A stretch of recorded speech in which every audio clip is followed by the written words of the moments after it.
J'ai la télécommande. Bonjour à tous. Waouh, c'est toujours un plaisir d'être ici. On a 10 petites minutes pour vous parler social listening, reconnaissance d'image et intelligence artificielle. Très rapidement, je suis Guillaume Fouettillou, cofondateur de Linkfluence. Pour ceux qui ne connaissent pas, on fait du social listening, écoute de l'ensemble des conversations du web social public. Aujourd'hui, on est une boîte start-up française de 200 personnes en Europe, en Asie, et on a 25 000 utilisateurs dans le monde qui utilisent notre logiciel dont je vais un peu vous parler pour illustrer ce dont je veux vous parler aujourd'hui. Alors, le contenu est roi, on a parlé de ça pendant des années. Aujourd'hui, on a une explosion des contenus visuels. Vous en avez soupé depuis hier, donc on ne va pas revenir dessus.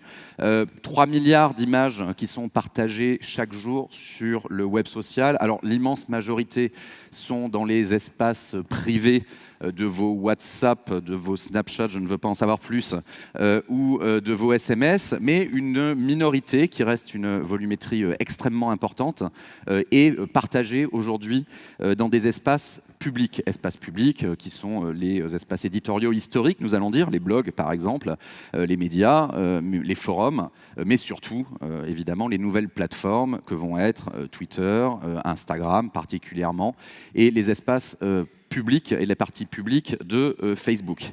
Cette nouvelle matière-là, évidemment, représente aujourd'hui un insondé pour l'ensemble des marques. Les marques sont bonnes pour et savent aujourd'hui écouter ceux qui parlent d'elles, ceux qui écrivent à leur propos.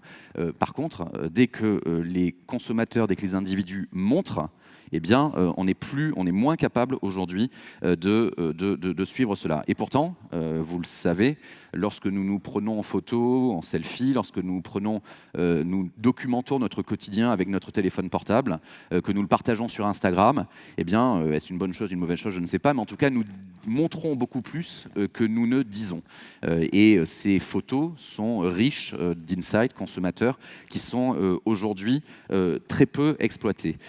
Et vos marques sont aussi fortement présentes dans l'ensemble de ces images, et c'est aujourd'hui, encore une fois, un insondé, et pas totalement un insondable. Pour répondre à cet enjeu-là, eh bien, il y a l'intelligence artificielle. Alors, le buzzword est lâché. J'aurais pu dire réseau de neurones, deep learning, machine learning, et essayer de reprendre ma casquette d'ingénieur, même si ça fait longtemps que j'ai arrêté de coder. Je ne sais pas si j'ai d'ailleurs vraiment jamais codé, mais enfin, peu importe. Pour vous parler et essayer de vous impressionner avec toutes ces questions d'intelligence artificielle, je vous avoue que nous, chez Linkfluence, on a près de 40 personnes qui bossent sur ces sujets-là, et on en a aussi un petit peu marre aujourd'hui de tout ce qui se raconte autour de l'intelligence artificielle et de cette révolution-là, de ce côté totalement magique qu'on essaie de vous communiquer pour dire qu'on invente. On m'a posé la question dernièrement, est-ce que l'intelligence artificielle est véritablement artificielle? Je vous avoue, je suis resté sans voix face à cette question, mais j'ai quand même essayé de donner une réponse parce que j'étais poli. Donc aujourd'hui, l'intelligence artificielle, en fait, il faut savoir que c'est en train de devenir une commodité. Et c'est pour ça que vous en entendez de plus en plus parler. Commodité d'un point de vue technique. D'un point de vue technique, grâce à Google particulièrement, qui a déposé dans le logiciel libre une librairie qui s'appelle TensorFlow. Vous pouvez aller la voir. Vous avez d'ailleurs un petit exemple là. C'est une interface graphique, site web auquel vous pouvez tous accéder et qui vous permet de créer vous-même votre réseau de neurones. Vous pouvez le faire sur votre ordinateur, vous verrez, et vous pourrez faire de l'apprentissage supervisé en quelques secondes. Donc le problème en fait aujourd'hui, c'est que le problème n'est pas dans le fait de développer du deep learning et de demander à un algorithme de reconnaître par exemple des images ou de reproduire un comportement humain. Le problème en fait se situe dans un problème de passage à l'échelle, mais aussi d'avoir le matériel pour être capable d'entraîner ces algorithmes. C'est-à-dire que pour apprendre à un algorithme à reconnaître un chien, eh bien, il faut lui montrer des centaines de milliers d'images de chiens. Et quand il s'agit d'un chien, c'est assez simple, mais ça peut vite devenir un peu plus complexe quand on parle d'autres types de contenu. Et une fois que vous l'avez entraîné, cette intelligence artificielle, il faut être capable de l'appliquer, et sur de grandes quantités de données. Reconnaître un setter irlandais, c'est facile en fait aujourd'hui. Les algorithmes savent facilement reconnaître un setter irlandais et ils pourront même le différencier de la plupart des autres races de chiens. Ça peut paraître étonnant, mais ça aujourd'hui, un algorithme, c'est quasiment devenu une commodité. Par contre, reconnaître des millions de setters irlandais et reconnaître des millions de setters irlandais en moins d'une milliseconde, c'est un peu plus compliqué. Et c'est là que se situe la véritable barrière à l'entrée. Ce qu'il faut savoir en fait, c'est qu'aujourd'hui, on va revenir sur je vais vous un petit peu illustrer tout ça aujourd'hui au travers des choses qu'on fait nous chez Linkfluence et au travers de notre plateforme Radarly. Aujourd'hui, il y a plus de 80 millions d'images qui sont publiées chaque jour et qui sont captées parmi les 200 millions de contenus que nous récupérons sur les réseaux sociaux au sein de notre plateforme. Donc ces 90 millions d'images que nous récupérons quotidiennement, eh bien, il faut que nous soyons capables de les analyser. Là, ce que vous voyez, en fait, c'est un dashboard qui capte en temps réel l'ensemble des conversations autour des compétitions du Grand Chelem, donc l'US Open, Wimbledon, Roland Garros, l'Australian Open.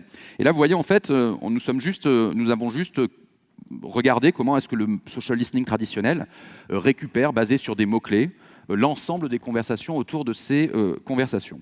Si on avance un peu et qu'on se dit, par exemple, on va prendre une marque comme JP Morgan, une banque qui sponsorise, c'était l'US Open il y a quelques semaines, qui sponsorise l'US Open très fortement, qui met beaucoup d'argent sur la table. Je suis JP Morgan, je veux connaître l'impact de mes retombées sur le web social. Quand les gens vont à l'US Open, a priori, ils ne vont pas parler de JP Morgan, il y a peu de chance, ce n'est pas vraiment un sujet d'intérêt. Et donc, si vous regardez sur les plus de 100 000 conversations qui ont parlé de JP Morgan, combien en fait citaient JP Morgan, eh bien, je suis un peu en retard, mais il y en avait une dizaine.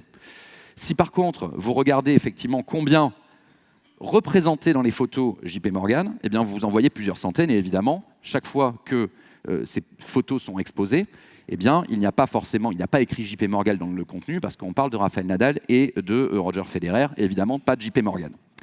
Donc déjà, on voit le gain que l'on récupère du passage du texte à l'image. Mais si maintenant on commence à s'intéresser un petit peu plus à l'exposition que cela génère, ces centaines d'images, eh bien, ce qu'il faut comprendre, c'est que certaines vont être publiées par des personnes sur les réseaux sociaux qui n'ont que quelques followers.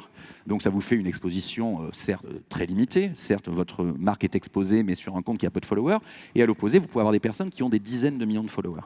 Et si vous êtes capable effectivement de prendre en compte ces nouvelles expositions, eh bien vous allez vous rendre compte que l'impact média du sponsoring d'un événement comme celui-ci peut être démultiplié et que vous aviez un angle mort dans votre mesure de votre événement qui était très fort et qui peut finalement, ce ne sont pas tant le nombre de photos dans lesquelles vous êtes présent qui sont importantes et dans lesquelles votre nom n'était pas présent, mais c'est plutôt la somme cumulée le reach potentiel de l'ensemble de ces photos et de l'ensemble de ces images qui va pouvoir totalement changer la perception que vous aviez des investissements que vous pouvez mettre en sponsoring. Mais le problème, c'est qu'on peut aller beaucoup plus loin aujourd'hui. Enfin, pas le problème, l'avantage.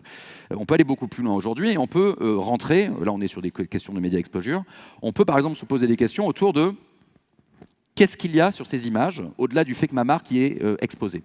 On est capable aujourd'hui, c'est une release qu'on a fait il y a quelques semaines et on va accélérer dans les prochaines semaines, on est aujourd'hui capable de reconnaître dans des images, eh bien, est-ce qu'il y a des hommes, est-ce qu'il y a des femmes, est-ce qu'il y a une personne, deux personnes, trois personnes, une foule, et on peut reconnaître aussi plus de 100 objets.